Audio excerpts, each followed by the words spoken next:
Hello students, पिछले video में मैंने आपको साझेदारों के प्रकार बताए।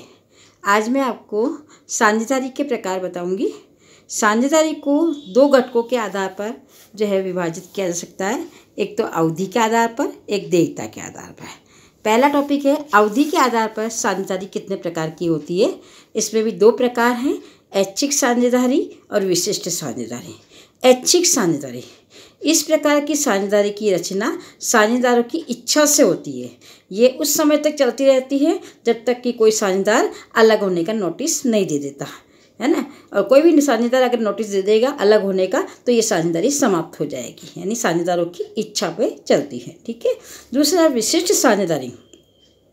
इस साझेदारी की रचना किसी विशिष्ट परियोजना, जैसे कोई भवन निर्माण है या कोई विशिष्ट कार्य है, उसके लिए की जाती है। तो या तो विशिष्ट कार्य समाप्त होते साझेदारी की समाप्ति हो जाएगी, या निश्चित अवधि के लिए भी हो सकती है ना। दोनों में से कोई भी, निश्चित अवधि या विशिष्ट कार्य पूरा होने तक ये साझेदारी रहती है, उसके बाद ये साझेदारी समाप्त हो जाती है। ठीक है। तो ये है विशिष्ट साझेदारी। तो दो प्रकार है अवधि के आधार पर। दूसरा इसका मेन पॉइंट है देयता के आधार पर वर्गीकरण। देयता के आधार पर साझेदारी भी दो प्रकार की है। पहला है सामान्य साझेदारी। सामान्य साझेदारी में साझेदारों का दायित्व असीमित होता है और साझेदारों को प्रबंध में भाग लेने का अधिकार होता है, और साझेदारों के कार्य से अन्य साझेदार भी आबद्ध होते हैं या संबंधित होते हैं। ऐसे फर्म का पंजीयन ऐच्छिक होता है, यानी इच्छा हो तो पंजीयन कराओ, अन्यथा नहीं भी करा सकते हैं। फर्म का अस्तित्व साझेदारों की मृत्यु, पागलपन, अवकाश ग्रहण करने से प्रभावित होता है, यानी कि कोई भी साझेदार की मृत्यु हो जाए, पागल हो जाए या छोड़ दे, है ना, संस्था को, तो वो साझेदारी समाप्त हो जाती है। ठीक है। दूसरा पॉइंट है सीमित साझेदारी। सीमित साझेदारी में कम से कम एक साझेदार का दायित्व असीमित होता है और बाकी साझेदारों का सीमित। ऐसी साझेदारी सीमित दायित्व वाली साझेदारी कहलाती है। और ऐसी साझेदारी सीमित दायित्व वाले साझेदारों की मृत्यु, पागलपन, दिवालिया होने से समाप्त नहीं होती है। ठीक है। और सीमित दायित्व वाले साझेदार प्रबंध में भाग भी नहीं ले सकते हैं। उनके कार्य से न तो फर्म या न दूसरे साझेदार आबद्ध होते हैं। ऐसे साझेदारों का पंजीयन अनिवार्य होता है। यानी कि सीमित साझेदारी और जो सामान्य साझेदारी में, दोनों में अंतर आपको समझ में आ गया होगा, है ना। तो दोनों में तो दायित्व का अंतर है, उसमें असीमित होता है, इसमें एक कम से कम एक का असीमित होता है, बाकी का सीमित होता है। ठीक है। और पंजीयन की जहाँ तक बात है वो भी आपको समझ में आ गई होगी, है ना। पंजीयन इसका आवश्यक होता, उसका ऐच्छिक था। ठीक है। इस प्रकार की साझेदारी पहले भारत में अनुमति नहीं थी, भारत में नहीं होती थी ऐसी साझेदारी। सीमित दायित्व वाली साझेदारी की अनुमति 1991 नवीन लघु उद्योग नीति लागू करने के पश्चात दी गई है। ये कदम छोटे पैमाने के जो उद्यमी होते हैं ना, जो उनके मित्र या उनके संबंधी जो होते हैं ना, उनसे पैसा प्राप्त करने के लिए इस प्रकार का कदम उठाया गया था। क्योंकि अन्यथा ये लोग क्या होते हैं, साझेदारी फर्म में असीमित दायित्व के कारण सहायता करने से पीछे हटते थे। यानी कि जो साझेदारी में दायित्व असीमित होता तो हर एक लोग पैसे लगाने में सहमत नहीं होते थे। तो इसीलिए इस साझेदारी का जन्म हुआ, और बाद में अभी ये भारत में भी प्रचलित है, पहले नहीं थी। ठीक है। तो ये थे आपके देयता के आधार पर साझेदारी के दो प्रकार। अब अगला टॉपिक आता है साझेदारी संलेख। संलेख का मतलब जो साझेदार होते हैं ना, वो साझेदारी जब करते हैं ना तो एक एग्रीमेंट करते हैं ना, एग्रीमेंट करते हैं तो एक समझौता करते हैं, तो उसमें सारी शर्तें वगैरह लिखी होती है, तो वही साझेदारी संलेख कहलाती है। साझेदारी उन लोगों का ऐच्छिक संगठन है जो समान उद्देश्य की प्राप्ति के लिए एकजुट होते हैं।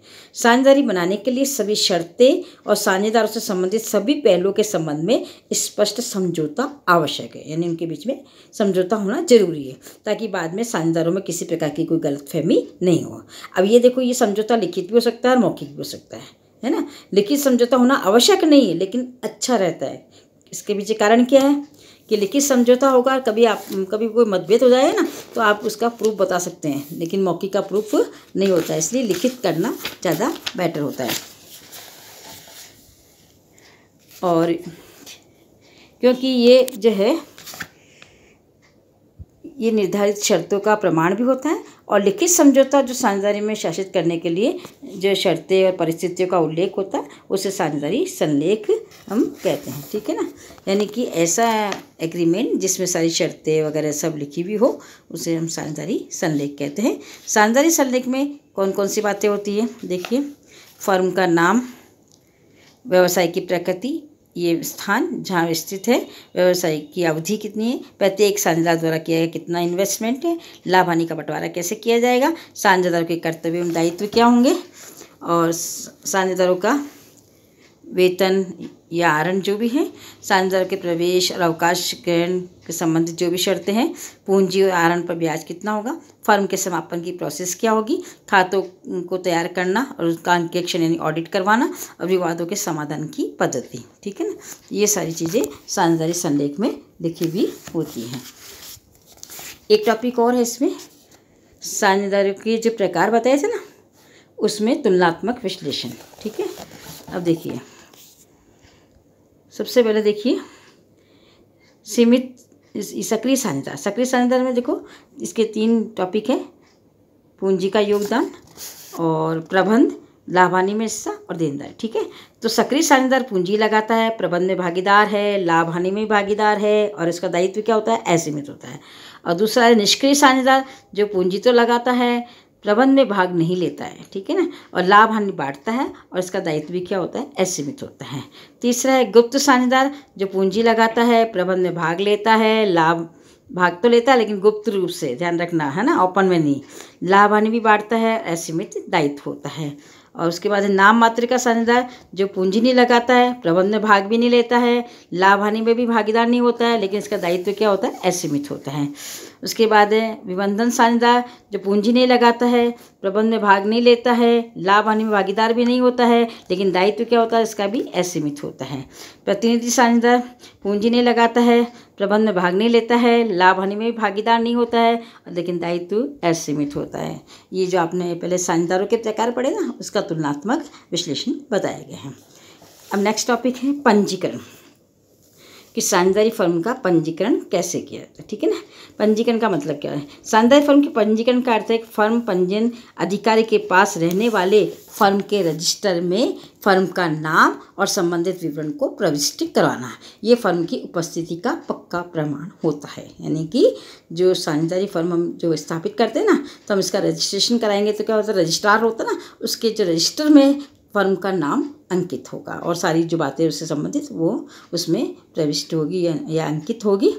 फर्म को पंजीकृत कराना ऐच्छिक होता है, यानी साझेदारी फर्म का हम पंजीकरण अपनी इच्छा हो तो करा सकते हैं और इच्छा तो नहीं भी करा सकते। लेकिन पंजीयन अगर नहीं होता है ना, हम नहीं करवाते हैं, तो हम कई लाभों से वंचित रह जाते हैं। और को जैसे फॉर एग्जाम्पल देखिए, पहला पॉइंट है, एक अपंजीकृत फर्म का साझेदार अपने फर्म या अन्य साझेदारों के विरुद्ध मुकदमा दायर नहीं कर सकता। यानी कभी भी विवाद हो जाए तो आप फर्म के विरुद्ध भी और अन्य साझेदारों के विरुद्ध कोई मुकदमा केस नहीं कर सकते।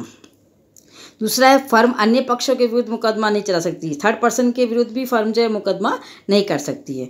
फर्म साझेदारों के विरुद्ध मुकदमा नहीं चला सकती, यानी साझेदार ने कोई गलत काम किया तो उसके विरुद्ध भी जो है मुकदमा नहीं चला सकती। ये कब होता है, जब हमने फर्म का रजिस्ट्रेशन नहीं करवाया है, क्योंकि फर्म का रजिस्ट्रेशन करवाना क्या होता है, ऐच्छिक होता है। अगर नहीं करवाते तो ये परिणाम हो सकते हैं हम। तो अतः हम कह सकते हैं कि फर्म का पंजीयन अनिवार्य तो नहीं है, लेकिन फिर भी पंजीयन कराना क्या रहता है, उचित रहता है।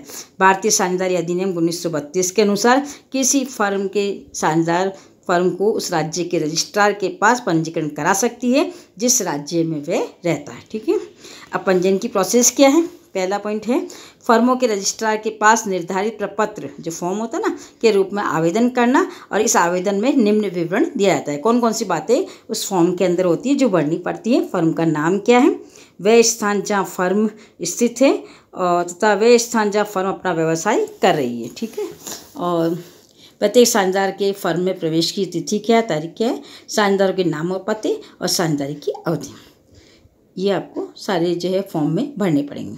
दूसरा पॉइंट है, इस आवेदन पर सभी साझेदारों के हस्ताक्षर होते हैं और फर्मों के रजिस्ट्रार के पास आवश्यक फीस जमा करवानी पड़ती है ना, जो भी इसका चार्ज है रजिस्ट्रेशन का वो जमा करवाना पड़ता है।